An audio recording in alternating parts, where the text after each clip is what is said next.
Passionate new sensation Madhav గారి speech వినేద్దాము. అందరికీ నమస్కారం అండి. ఇక్కడికి వచ్చిన మీడియా వాళ్ళందరికీ నమస్కారం. మా అన్నయ్య మాస్ మహారాజ్ రవితేజ గారి ఫ్యాన్స్ అందరికీ నమస్కారం. అండ్ ముందుగా ఇక్కడికి విచ్చేసిన అంటే బాబీ గారికి థ్యాంక్స్ చెప్పుకోవాలి. ఇంకా మారెమ్మ కరెక్ట్గా లాస్ట్ ఇయర్ ఇదే సమయంలో మొదలెట్టాం కదా మన షూటింగ్. ఇప్పుడు టీజర్ ద్వారా మీ అందరి ముందు ఉండటం చాలా హ్యాపీగా అనిపిస్తుంది.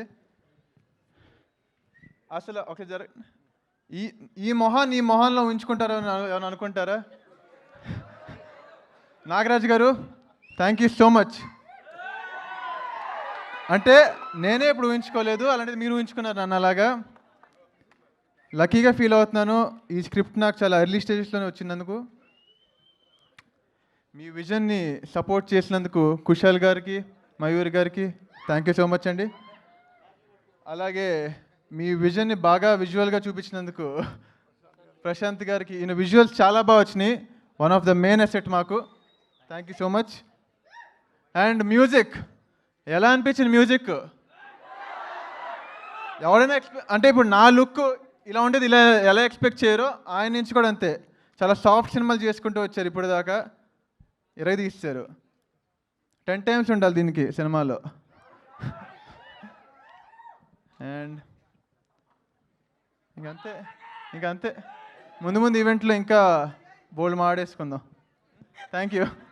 అసలు ఒకసారి జస్ట్ వింటుంటే మాకు రవితేజ గారి మాట్లాడే విధానమే అలా గుర్తు చేస్తున్నారు. ఐ థింక్ చాలా చాలా చాలా నేర్చుకుని ఉంటారు. ఎందుకంటే స్క్రీన్ మీద చూసే మేము ఆయన నుంచి ఇంత ఇన్స్పైర్ అయ్యామంటే రోజు దగ్గరగా చూస్తూ మీరు ఎంత ఇన్స్పైర్ అయ్యి ఉంటారు, ఎంత నేర్చుకుని ఉంటారు కదా. రవితేజ గారి నుంచి నేర్చుకున్న ఏ ఎలిమెంట్ని మీరు మారెమ్మలో యూజ్ చేశారు? ఐ మీన్ మారెమ్మలో అంటే బేసిక్గా లైఫ్లోనే ఏది సీరియస్గా తీసుకోకపోవడం. లైఫ్లో ఏది సీరియస్గా తీసుకోకపోవడం. ఓకే, సో అది వర్క్కైనా లైఫ్కైనా వర్తిస్తుంది ఏదైనా. సూపర్. అయితే మా వాళ్ళందరూ ఇందాక నుంచి మొత్తుకుంటున్నారు dialogue చెప్పించు. Dialogue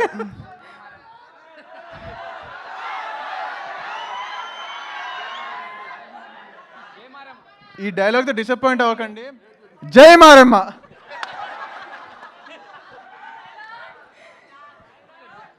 thank you so much. First event కదా, ఇబ్బంది పెట్టము, మళ్ళీ కలుద్దాం. Thank you so much. So thanking all the team members of Maremma for joining here. అయితే